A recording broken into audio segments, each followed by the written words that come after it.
बिस्मिल्लाहिर्रहमानिर्रहीम। Dear students, अस्सलाम वालेकुम। मैं हूं प्रोफेसर अज़मत अली और आप देख रहे हैं मेरा channel maths for you. Students, जैसे कि आप जानते हैं कि हमने chapter number 10 multiple integrals from multi variable calculus for BS mathematics से स्टार्ट किया हुआ है और इसमें पहले 4 लेक्चर हम पढ़ चुके हैं। उन लेक्चर्स में हमने पहले डबल इंटीग्रल को कार्टेशियन कोऑर्डिनेट्स के लिए सॉल्व करना सीखा, फिर change of order, change of integration का मेथड सीखा। फिर उसके बाद मैंने लास्ट लेक्चर में आपको ये बताया कि आपके पास अगर कार्टेशियन कोऑर्डिनेट्स में डबल इंटीग्रल दिया हुआ है तो आप इसे पोलर कोऑर्डिनेट्स में कैसे चेंज करते हैं। आज के लेक्चर नंबर 5 में मैं कुछ क्वेश्चन करूंगा जो डबल इंटीग्रल के होंगे पोलर कोऑर्डिनेट्स में। तो हमारा टॉपिक होगा solution of double integrals in polar coordinates. तो एक्सरसाइज 10.1 और प्रॉब्लम नंबर 12 को सॉल्व करूंगा। प्रॉब्लम नंबर 12 आपकी इस तरह है कुछ कि 0 से π/2 इंटीग्रल दिया हुआ है, फिर 0 से 2 है और आपने इंटीग्रेंड आपका है r² cos थीटा। आप यहाँ पर देखें कि आपका जो पहला डिफरेंशियल है वो dr है और दूसरा डिफरेंशियल जो है वो d थीटा है। इसका मतलब जो आउटर इंटीग्रल ये वाला है, यहाँ पर ये थीटा की जो लिमिट्स हैं वो आपके पास हैं 0 less than theta, theta less than π/2। और इसी तरह r की जो लिमिट्स आपको दी हुई हैं वो आपके पास हैं 0 less than equal to r, r less than equal to 2। तो यहाँ पर आपका जो इंटीग्रल है वो ऑलरेडी ही कार्टेशियन पोलर कोऑर्डिनेट्स में है। इसको पोलर कोऑर्डिनेट में चेंज करने की ज़रूरत नहीं है, वो ऑलरेडी ही पोलर कोऑर्डिनेट में है। आपने जस्ट यहाँ पर इसकी इंटीग्रेशन करना होगी। तो चलें देखते हैं इसको कैसे इंटीग्रेट करेंगे। अच्छा जी, यहाँ पर आप जैसा कि जानते हैं कि जिस तरह पार्शियल डिफरेंशियल होती है, इसी तरह यहाँ पर डबल इंटीग्रेशन में आप पार्शियल इंटीग्रेशन की तरह करेंगे। यहाँ पर पहला इंटीग्रल आपका है डिफरेंशियल है dr। तो आप पहले r को इंटीग्रेट करेंगे विद ये r को r² को इंटीग्रेट करेंगे विद रिस्पेक्ट टू r। तो cos थीटा जो है वो यहाँ पर कांस्टेंट ट्रीट हो जाएगा, वो बाहर आ जाएगा। मीन टू से कि आप इसको ऐसे लिख लेंगे 0 से π/2 cos थीटा को मैं बाहर ले आया, फिर ये 0 से 2 r² इंटू dr और ये d थीटा यहाँ पर बाहर लिख दिया मैंने यहाँ पर। अब आप r² की इंटीग्रेशन जानते हैं, r³ / 3 हो जाएगी। तो ये आपके पास आ जाएगा 0 to π/2 1/3 r³ और लिमिट्स आपकी आ जाएंगी जी यहाँ पर 0 से 2 d थीटा। अब यहाँ से 1/3 को आप बाहर ले आएँ, 1/3 बाहर आ गया आपके पास। 0 to π/2।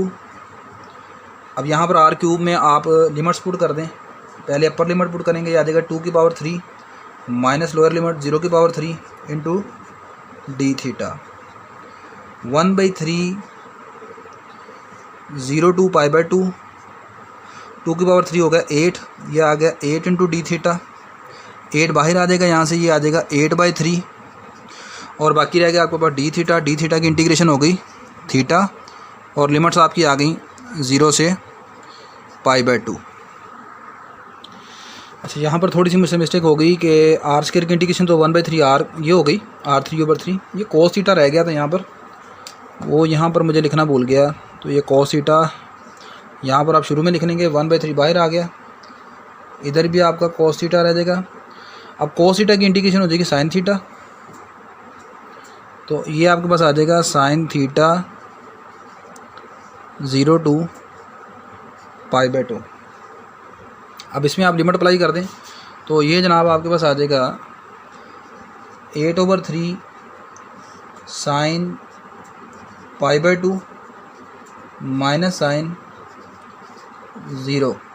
तो sin π/2 आपके पास क्या होता है जी, sin π/2 होता है 90 और sin 90 आपके पास होता है 1 और sin 0 0। तो ये आपके पास इस इंटीग्रेंड का आंसर आ जाएगा 8/3।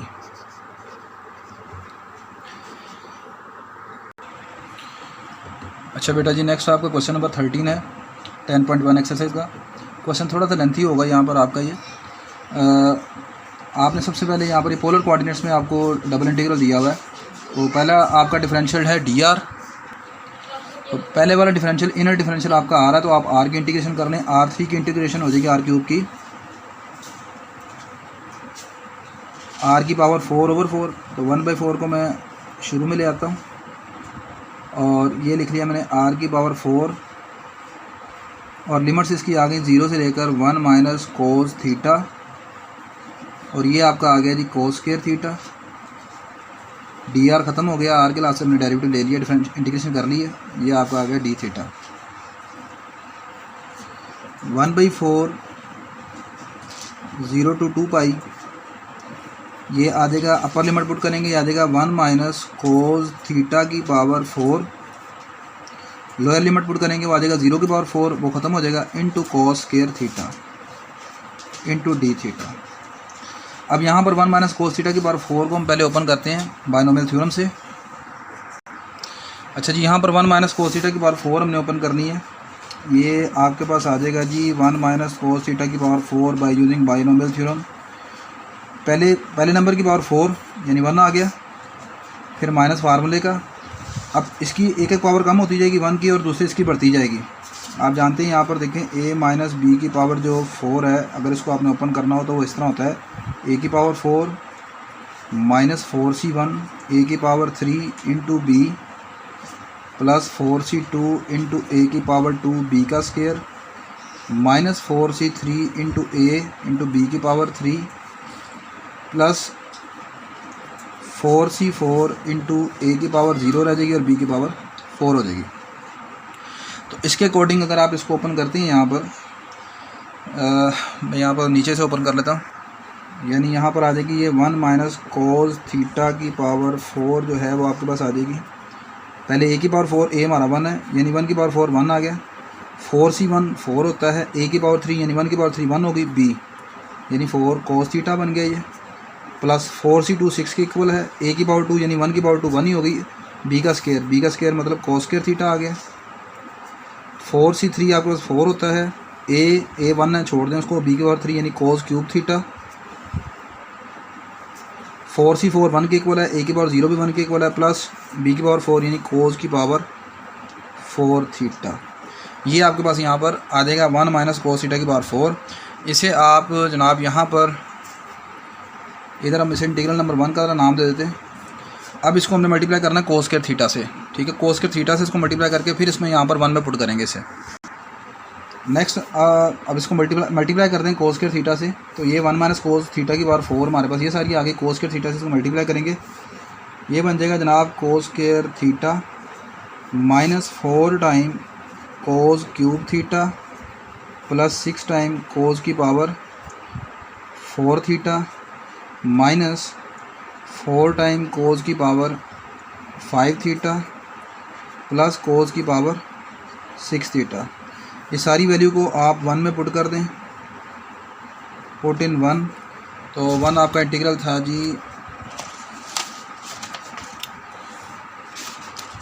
1 हमारे पास था 0 से 2 पाई 1/4, इसकी जगह सारा हमने पुट करना है, बाहर 1/4 है 0 से 2 पाई, यानी ये सारी चीज़ आपके पास आ जाएगी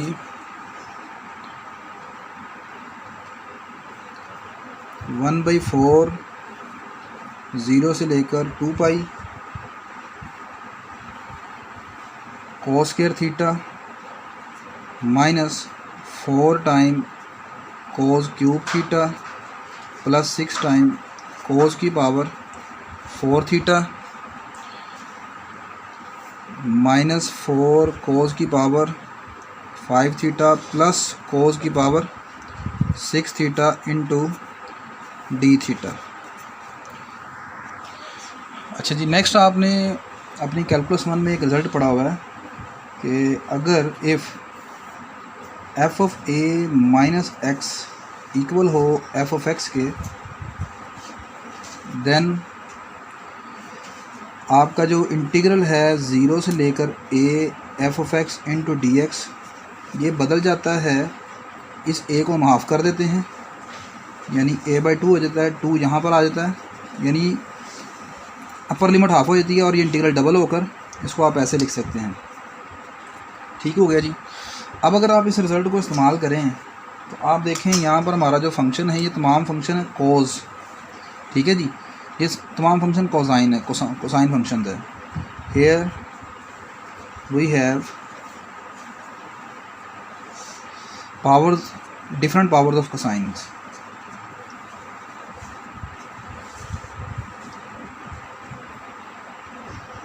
And cosine theta lies in fourth quadrant. अब आप देखें, अगर ये फोर्थ क्वाड्रेंट में लाई करता है तो आप कोई भी यहाँ पर पावर पकड़ लें, कोस स्क्वायर थीटा, कोस क्यूब थीटा या 6 कोस की पावर 4 थीटा. मैं लेट करता हूँ यहाँ पर हमारा जो फंक्शन है, अगर मैं एफ ऑफ थीटा बराबर लेता हूँ कोस स्क्वायर थीटा के, और यहाँ पर तो देखें लिमिट है मेरे पास, वो है 0 से 2 पाई. ये ऊपर वाली यहाँ पर ये चीज़ ए का किरदार अदा कर रही है यहाँ पर. तो मैं जब यहाँ पर इसको इस्तेमाल करूँगा, ये है f of a minus x, यानी upper limit 2 pi minus x, यानी गौर से देखिएगा यहाँ पर upper limit 2 pi minus x की जो वेरिएबल थीटा है, f of 2 pi minus theta निकालूंगा तो ये आ जाएगा cos of 2 pi minus theta, और इसकी होल पावर कितनी है जी, स्क्वायर है. अब 2 पाई माइनस थीटा आप जानते हैं कौन से क्वाड्रेंट में आएगा, 2 पाई माइनस थीटा है चौथे क्वाड्रेंट में. चौथे क्वाड्रेंट में कोज क्या होता है, पॉजिटिव होता है. तो पॉजिटिव है तो इसका मतलब ये रह गया सिर्फ कोस थीटा ही. अब इसके ऊपर स्क्वायर है, ये आ जाएगा कोस स्क्वायर थीटा. यानी यहाँ पर आपका f of 2 pi minus theta again आपके एफ ऑफ थीटा के बराबर आ गया. यानी ये वाली कंडीशन पूरी हो गई यहाँ पर. अब अगर यहाँ पर कोस स्क्वायर थीटा के लिए ये बात पूरी हो रही है तो कोस क्यूब थीटा के लिए भी ये बात पूरी हो गई, क्योंकि देखें यहाँ पर ये सारी पावर्स हैं कोस की, तो कोस की डिफरेंट पावर्स, इस पर पावर बदलने से यहाँ पर कोई फ़र्क नहीं पड़ेगा. फंक्शन आपका सिर्फ कोस है. कोस आपका चौथे क्वाड्रेंट में है. चौथे क्वाड्रेंट में जब भी आप 2 पाई माइनस थीटा करेंगे, आपका 2 पाई माइनस थीटा रहेगा चौथे क्वाड्रेंट में. चौथे क्वाड्रेंट में कोस पॉजिटिव है, चाहे किसी भी पावर के लिए हो, चाहे कोस क्यूब हो वो भी पॉजिटिव है, कोस की पावर 4 है वो भी पॉजिटिव रहेगा. बेसिकली कोस फंक्शन पॉजिटिव है ना चौथे क्वाड्रेंट में, तो उसकी हर पावर पर ये आंसर पॉजिटिव रहेगा. 1 की पावर 3 लें, 1 की पावर 4 लें, इवन नंबर है ना, इवन की पावर कुछ भी आप लेते हैं तो वो और तो नहीं बनने वाली ना. तो कोस यहाँ पर चौथे क्वाड्रेंट में है ही पॉजिटिव, एक चीज़ पॉजिटिव है, तो पॉजिटिव चीज़ की कोई भी पावर लेने से वो आंसर पॉजिटिव रहेगा. तो अच्छा, यहाँ पर इस रिजल्ट को इस्तेमाल करके आपका ये जो 2 है ये आ जाएगा शुरू में, यानी ये वाला रिजल्ट आ जाएगा. वो जो इंटीग्रल है उसकी अपर लिमिट हाफ हो जाएगी और वो इंटीग्रल के बाहर यहाँ पर 2 आ जाएगा. तो इस रिजल्ट को इस्तेमाल करके मैं सारा लिखने लगा हूँ कुछ इस तरह. अच्छा जी, तो ये रिज़ल्ट हमने इस्तेमाल किया तो उसके मुताबिक ये 1/4 था शुरू में. अंदर सारी पावर्स हैं साइन की, कोसाइन की, तो 2 शुरू में आ जाएगा. और यहाँ पर जो इंटीग्रल अपर लिमिट 2 पाई थी वो पाई बन जाएगी. तो बाकी चीज़ अंदर वाली चीज़ें थी आपके पास, कोस की power 2 theta minus 4 cos cube theta plus 6 into cos की power 4 theta minus 4 into cos की पावर 5 थीटा प्लस कोस की पावर 6 थीटा. आप इसको साथ साथ नोट करते रहिएगा और पिछला स्टेप अपने सामने रखिएगा तो फिर आपको ये समझ आ जाएगी. ये 4 और 2 कैंसिल हो जाएंगे, ठीक है जी. अब इसके बाद कैंसिल होने के बाद मैं फिर दोबारा यही रिज़ल्ट आपका दोबारा इस्तेमाल करूँगा. रिज़ल्ट इस्तेमाल करने से पहले हम ऐसे करते हैं, इसको थोड़ा सा शॉर्टकट कर लेते हैं. ये 2 इससे कैंसिल हो गया. अब आप इस पर ज़रा इंटीग्रल अलग कर दें. 0 to pi cos square theta into d theta minus 4 0 to pi cos की power 3 theta into d theta plus 6 into 0 to pi cos की power 4 theta into d theta minus 4 0 to pi cos की power 5 theta into d theta plus 0 to pi cos की power 6 theta into d theta. अच्छा, अब यहाँ पर मैं जिस result की बात कर रहा हूँ वो देखिए. रिज़ल्ट ये वही है जो भी मैंने पहले लिखा है. ये मैंने लिखा था कि अगर आपके पास f of a minus x का जवाब एफ़ ऑफ एक्स के बराबर आ जाए, देन ये जो इंटीग्रल 0 से ए होगा, ए कुछ भी लिमिट हो सकती है, वो अपर लिमिट हो जाएगी हाफ और 2 शुरू में लगा देंगे, यानी ये 0 से a/2 हो जाएगा, f of x into d x आ जाएगा. ये आधा रिज़ल्ट लिखा है मैंने. अब एक और रिज़ल्ट यहाँ पर इस्तेमाल करना है. अगर फ़र्ज़ करें F of a minus x का जवाब माइनस एफ ऑफ एक्स के बराबर आया, देन आपका ये जो इंटीग्रल है 0 से a F of x into D of x, इसका जवाब आएगा 0 के इक्वल। तो अब आप चेक करके देखें, यहाँ पर जो ऑड पावर्स होंगी वो नीचे वाले रिजल्ट को फॉलो कर देंगी और इवन पावर ऊपर वाले को फॉलो कर देंगी। मज़ीद यहाँ पर लिमिट हाफ हो जाएगी, आप चेक करके देख लें।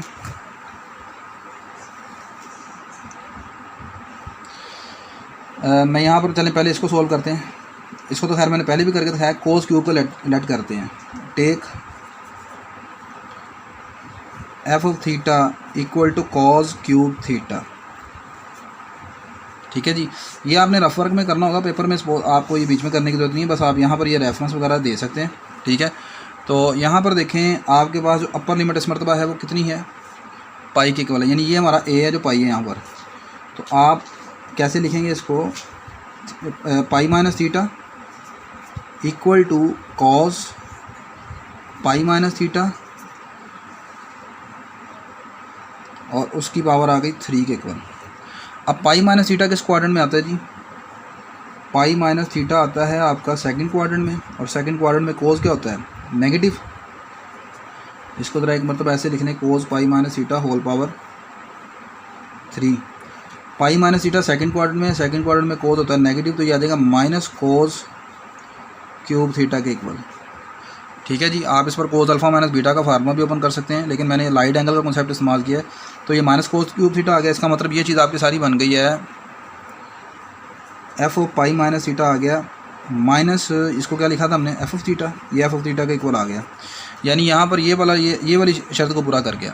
तो मैंने आपको ये बताया कि यहाँ पर होगा असल में ये कि कोस की जो ऑड पावर्स हैं यहाँ पर ये वाली, इनकी इंटीग्रेशन डायरेक्ट आप 0 लिख सकते हैं इस नीचे वाले रिजल्ट के मुताबिक, और जो कोस की इवन पावर हैं उनमें ऐसा होगा कि ये ऊपर वाले रिजल्ट को सेटिस्फाइड कर देंगे। ठीक है, क्योंकि इवन पावर है। जैसे यहाँ पर देखें, सपोज आप कोस की और 6 थीटा को ओपन करते हैं, एफ ऑफ थीटा अगर आपका है यहाँ पर कोस की पावर 6 थीटा, तो यहाँ पर देखें आपका f of pi minus theta क्या आ गया, कोस की power cos pi minus theta और उसकी whole power 6। Cos pi minus theta second quadrant में कोस नेगेटिव, तो ये आ गया कोस थीटा के इक्वल रह गया।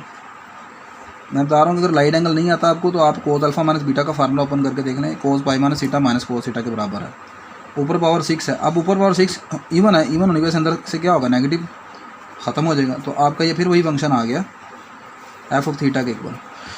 तो इसमें ये वाली शर्त पूरी होगी ऊपर वाली इवन पावर के लिए। तो यहाँ पर करना आपने ये है कि जहाँ पर है इवन पावर वहाँ पर इंटीग्रल की जो लिमिट्स है ऊपर वाली अपर लिमिट को हाफ़ कर देंगे और 2 शुरू में लेकर आ देंगे, और जहाँ पर ऑड पावर बचेंगी वो सारी 0 हो जाएंगी। यानी कोस की पावर 3 वाला इंटीग्रल, कोस की पावर 5 वाला इंटीग्रल डायरेक्ट आप 0 लिखें, बाकियों की पावर हाफ़ करके इंटीग्रल को डबल कर दें। तो नेक्स्ट स्टेप देखें कैसे होगा अब। अच्छा जी, यहाँ पर ये 2 और 4 कैंसिल होंगे, 1/2, ये थोड़ी सी मिस्टेक हो गई थी, पहले मैंने 2 लिख दिया था यहाँ पर। अच्छा, अब नेक्स्ट ये स्टेप को मैं दोबारा अगले पेज पर दोबारा लिख लेता हूँ।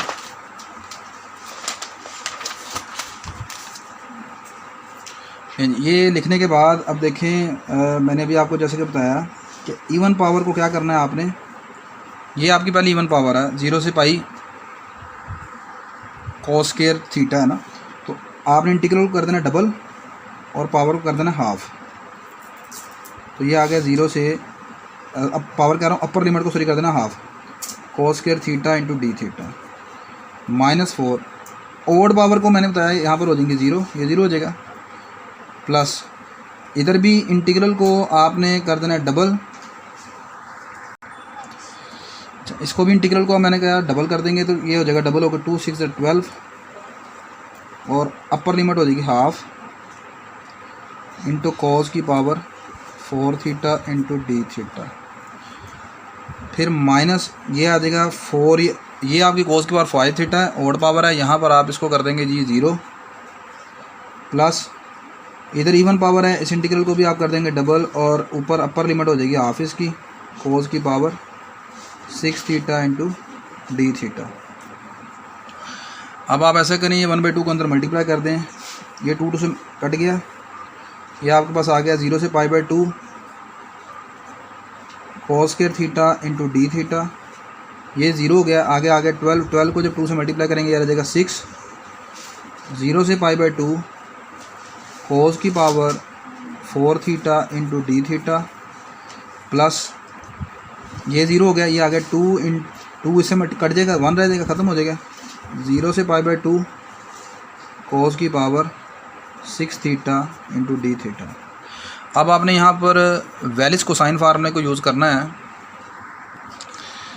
वेलिस cosine formula for even power के लिए आपने पढ़ा हुआ है 0 से π/2 कोस की power n theta D theta बराबर है पावर में से 1 कम, पावर में से ऊपर 2 कम, अप टू सोन ये चलता जाएगा। आखिरी फैक्टर इसका π/2 लेंगे, नीचे पावर लिखेंगे, पावर में से 2 कम करेंगे, पहले ऊपर पावर n-1। तो इन 3 इंटीग्रल्स के ऊपर आपने वेलिस कोसाइन फार्मूला इस्तेमाल करना है।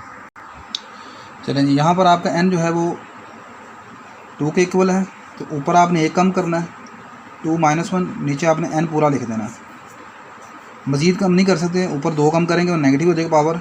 वेलिस कोसाइन फार्मूला ख़त्म हो गया इसके लिए। ये आ गया π/2 साथ -6 इंटू यहाँ पर जो आपका n है वो 4 है, ऊपर आप 1 कम करेंगे यानी 4-1, फिर आप 2 कम करेंगे 4-2, ठीक है जी। तो मज़ीद इसमें यहाँ पर सॉरी 2 कम करना, 2 नहीं ओड नंबर कम करना है 1, फिर यहाँ आएगा n-3 4-3, आगे 4-5 करेंगे ओड हो जाएगा, ख़त्म। नीचे आप लिखेंगे पहले n यानी 4, फिर इसमें से n-2 करेंगे यानी 4-2 इंटू π/2। अब इसकी बारी है, यहाँ पर n आपका है 6, यह आ जाएगा प्लस, पहले लिखेंगे 6-1, फिर आप लिखेंगे 6-3, फिर आप लिखेंगे 6-5, आगे मज़ीद 6-7 नहीं करेंगे वो ओड हो जाएगा, सॉरी नेगेटिव हो जाएगा। यहाँ पर लिखेंगे n 6-2 6-4, 6 नहीं करेंगे इन्फिनिटी हो जाएगा, नीचे 0 आ जाएगा। ये आ गया π/2। तब तक आपने माइनस करना है कि ऊपर पावर नेगेटिव ना आ जाए, नीचे तब तक माइनस करना है कि 0 ना बन जाए। ये आपके पास जनाब आ जाएगा π/2। तो आप सबसे पहले π/2 कॉमन निकालें सब में से। ये 2-1 1/2 रह गया, माइनस ये आ गया 6 इंटू 4-1 3 4-3 1 ओवर 4 इंटू 2, π/2 कॉमन निकाल लिया था हमने, प्लस 6-1 5 6-3 3 6-5 1 6 इंटू 6-2 4 इंटू 6-4 2, π/2 1/2 माइनस, इसको कैंसिल कर लें, ये आपके पास आ जाएगा जी 2-3 6, तो 3-3 9 9/4 प्लस ये 5-3 15, नहीं ये इससे कैंसिल हो जाएगा 3-2 6, तो 5 ओवर 2-4 8 8-2 16। अब आप यहाँ पर एल्शियम ले लें, π/2 इंटू एल्शियम क्या आ जाएगा आपका, ये आपका एल्शियम यहाँ पर बन जाएगा, यहाँ पर ऐसे करें, यहाँ पर भी 1/2 आप कॉमन निकालेंगे, बाहर 1/4 आ जाएगा, यहाँ आ जाएगा 1 2 नीचे से कॉमन निकाला ना, यहाँ पर 2 आ गया, ये आ गया 5/8। ये फाइनली जनाब आपका एल्शियम लेने के बाद यहाँ पर अंदर 8 एल्शियम आ जाएगा, 8 - 9 4 36 प्लस 5 π/4 इंटू, अच्छा यहाँ पर एक और थोड़ी सी मिस्टेक हो गई है कि ये यहाँ पर प्लस था, माइनस नहीं है, ये भी प्लस है, ये भी प्लस, ये भी प्लस, यहाँ पर भी प्लस आ जाएगा। तो इसको अब आप ऐड कर लें, ये बन जाएगा आपके पास 49/8, यानी आपका फाइनल आंसर आ जाएगा 49/32 पाई। तो ये आपको क्वेश्चन नंबर जो 13 था, क्वेश्चन काफ़ी लेंथी था, इसमें काफ़ी कॉन्सेप्ट था। ठीक है जी, आज के लेक्चर में सिर्फ हमने 2 क्वेश्चन किए, इंशाल्लाह बाकी क्वेश्चन नेक्स्ट लेक्चर में करेंगे। शुक्रिया जी।